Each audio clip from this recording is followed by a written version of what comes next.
Programme میں ناظرین ایک مرتبہ پھر خوش آمدید. ہمارے ساتھ موجود ہیں فیصل صدیقی صاحب، پاکستان کے معروف قانون داں.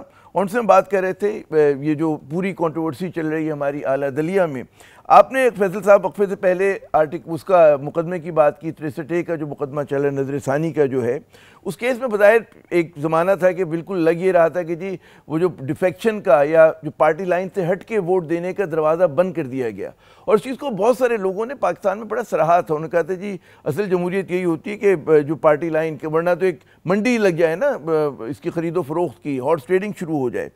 آپ کو کیا لگ رہا ہے کہ نظر ثانی کی جس طرح سے یہ کیس چلایا جا رہا ہے اس سے کیا اب جو ہے کہ اندیشے، جس کو آپ اظہار بہت سارے لوگ کر رہے ہیں کہ کیا اندیشے ہیں کہ جس طرح سے چلایا جا رہا ہے، جس طرح سے بینچ کو کانسٹیٹیوٹ کیا گیا ہے؟ جناب دیکھیے، جیسے میں پہلے کہہ رہا تھا کہ بلاول صاحب نے اپنی بلوچستان کی سپیچ میں یہ کہا کہ ہم چیف جسٹس صاحب کے ساتھ ہیں on the interpretation of article 63A، کہ جو جسٹس منیب صاحب کا فیصلہ ہے وہ غلط ہے. دیکھیے، عمران خان کے زمانے میں رائٹلی کرٹیسائز کیا جاتا تھا کہ وہ بڑا کہتے تھے کہ سیم پیج پہ ہیں اسٹیک ہولڈرز، لیکن سیڈلی ابھی حالات ایسے ہو گئے، اور یہ 63A کا مقدمہ اس کو شو کرتا ہے کہ on this issue of 63A and then the possible constitutional package which will lead to the abolishment of the Supreme Court، سارے اسٹیک ہولڈر سیم پیج پہ including the chief justice of Pakistan, which is a very sad thing because اگر کسی ملک کی judiciary same page پہ ہو جائے حکومت کے ساتھ تو that means the end of judicial independence، and the end of judicial independence کا مطلب یہ ہوتا ہے کہ آپ کا جو کانسٹیٹیوشن کا ایک بنیادی سٹرکچر ہے which is the separation of powers، وہ ختم ہو گیا، and that is really the end of the current constitutional order. تو یہ 63A کا معاملہ صرف 63A کا معاملہ نہیں ہے. This will really determine the judicial and constitutional future of this country. That is why it is very sad کہ جس طرح اس میں بینچ کانسٹیٹیوٹ ہوئی ہے اور جس طریقے سے اس مقدمے کو سنا جا رہا ہے which raises a lot of questions. یہ وضاحت کریں نا کہ 63A کیا کچات کیا ہیں کہ اس سے مطلب یہ ہے نا کہ بھی بلاول صاحب کہہ رہے ہیں کہ جی اراکین کو ضمیر کے مطابق ووٹ ڈالنے کی اجازت ہو. تو بعض جو میچور ڈیموکریسیز ہوتی ہیں وہاں پہ معاملات چلتے ہیں، لیکن ہماری یہاں جو مثالیں ہیں وہ تو بڑی بھیانک ہیں کہ خرید و فروخت ہوتی ہے، لوگوں کو انڈر پریشر لایا جاتا ہے، حکومت بہت کچھ کر سکتی ہے. تو اس میں یہ چیز تو جو قدغن تھی کہ جی آپ پارٹی لائن کے حساب سے ووٹ دیں گے، اور پھر جو مثالیں برطانیہ کی دی جا رہی ہیں جو مقدمے کی اس میں سن رہا تھا، تو وہ کیا پاکستان پہ اس طرح سے اپلائی ہوتی بھی ہیں؟ نہیں. دیکھیے، میں میرٹس پہ بات نہیں کرنا چاہوں گا کہ because the honourable supreme court is hearing this case, دونوں طرف آرگیومنٹس کی جا سکتی ہیں کہ کیا رائٹ ٹو ووٹ ہونا چاہیے اور اس کے بعد ڈی سیٹنگ ہونی چاہیے، یا رائٹ ٹو ووٹ ہی نہیں ہونا چاہیے اور ڈی سیٹنگ ہونی چاہیے. یہ بنیادی طور پہ جھگڑا. لیکن دیکھیے، بنیادی بات یہ ہے کہ اب یہ معاملہ آرٹیکل 63A کا نہیں ہے، جو میں بار بار ایمفیسائز کر رہا ہوں.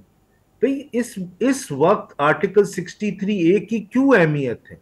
مطلب اٹس مائنڈ باگلنگ کہ یہ سمجھا جائے کہ پاکستان کے جوڈیشل سسٹم میں اور کانسٹیٹیوشنل سسٹم میں سب سے امپورٹنٹ مقدمہ عوام کے لیے جو ہے وہ آرٹیکل 63A کا ہے. اس بارے میں سوچنا چاہیے، اور پھر اس بارے میں سوچنا چاہیے کہ جس طرح کہا جاتا ہے justice should not only be done but should seen to be done. جس طریقے سے یہ چلایا جا رہا ہے یہ بہت سوال ریز کرتے ہیں. اس لیے it's a sad thing. Regardless, دیکھیے کوئی ایک طرف فیصلہ آ سکتا ہے یا دوسری طرف فیصلہ آ سکتا ہے، اور اس لیے میں سجاد علی شاہ کی مثال دوبارہ دوں گا، کیونکہ سجاد علی شاہ صاحب نے بھی اسی طرح کی چیز کی تھی جس کے بعد 2 سپریم کورٹ بن گئے تھے. آپ کو یاد ہوگا کہ سجاد علی شاہ نے کانسٹیٹیوشنل امینڈمنٹ اپنے جونیئر ججز کے ساتھ بیٹھ کے سسپینڈ کی تھی، جس کے بعد 58(2)B کا پاور پریزیڈنٹ کا ریوائیو ہو گیا تھا، اور وہ یہ چاہ رہے تھے کہ لغاری صاحب اسمبلیز ڈیزولو کر دیں. اب اگر اس میں بھی لگتا ہے کہ اگر فیصلہ آتا ہے کہ ووٹ دے سکتے ہیں جو ڈیفیکٹنگ ممبرز ہیں، وہ بھی بالکل وہی سچویشن ہے. اور مجھے یہ لگتا ہے کہ سیڈلی یہ ہفتہ ڈیسائیڈ کرے گا کہ اکتوبر کے مہینے میں ہمارا ایک سپریم کورٹ ہوگا یا دو سپریم کورٹ ہوگا. بڑے اہم دن ہیں. اچھا میرا آخری سوال، ہمارے پاس 1.5-2 منٹ باقی ہیں. ایک یہ بحث ہو رہی کہ جی فل کورٹ بلائی جائے. فل کورٹ کون جو ہے طلب کر سکتا ہے؟ صرف چیف جسٹس صاحب کر سکتے ہیں یا منصور علی شاہ صاحب بھی کر سکتے ہیں؟ اور اگر وہ فل کورٹ کوئی فیصلہ کرتی ہے تو کیا وہ سپریم کورٹ کا فیصلہ مانا جائے گا؟ جی دیکھیے، دو قسم کے فل کورٹس ہوتے ہیں. ایک ہوتا ہے full court on the judicial side, جو supreme court practice and procedure act میں جس نے سنا کہ فل کورٹ بیٹھا، and also in the reserve seats. پھر ایک ہوتا ہے full court on the administrative side. تو جو ایک ڈیمانڈ کی گئی ہے کہ پہلے جو آرڈیننس ہے جس کے اوپر سوال اٹھائے ہیں جسٹس منصور علی شاہ صاحب نے اور جسٹس منیب نے، جی تو اس کو دوبارہ فل کورٹ کے پاس جانا چاہیے on the judicial side before اس قسم کے major constitutional cases like article 63A کو سنا جائے. لیکن ایک دوسرا طریقہ یہ ہے کہ اب دیکھیے کہ نارملی ہو گئی ہے کہ اگر فرض کرے آرڈیننس مان بھی لیا جائے تو آرڈیننس کے انڈر بھی جو جس نے پریکٹس اینڈ پروسیجر کو امینڈ کیا ہے، 2 ممبر کمیٹی تو نہیں فیصلے کر سکتی نا. تو اگر یہ معاملہ بھی حل کرنا ہے تو اس کے لیے on the administrative side full court meeting بلانی چاہیے تاکہ تمام ججز بیٹھ کے یہ فیصلہ کریں کہ سپریم کورٹ کو کس طریقے سے اس معاملے کو ڈیل کرنا چاہیے. اور آئی تھنک میجورٹی آف ججز can demand this, but I don't see this happening. میرے خیال میں اس معاملے کا کوئی ریزولوشن مجھے نظر نہیں آتا. This will be a fight to the end. One group of ججز will prevail. It's a very sad reality, but this is what I see happening. اور اس کی main reason یہ ہے کہ Chief Justice of Pakistan, who has the ultimate responsibility to safeguard the institution, is acting in a self-righteous way. He's not listening to his judges.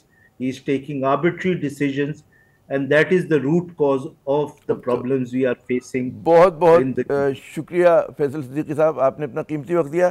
ناظرین، لگ یہ رہا ہے کہ پاکستان کی سیاست جو ہے بند گلی میں آ گئی ہے اور وہاں پہ بھی فائٹ ٹل دا فنش والی بات ہو رہی ہے، اور ہماری جو عدالتی نظام ہے وہاں پر بھی کچھ اسی قسم کی صورتحال ہے. لیکن اصولی طور پہ عدلیہ کو آزاد بھی ہونا چاہیے، خود مختار بھی ہونا چاہیے، اور حکومتی اثر سے بالکل کہتے ہیں نا دور ہونا چاہیے.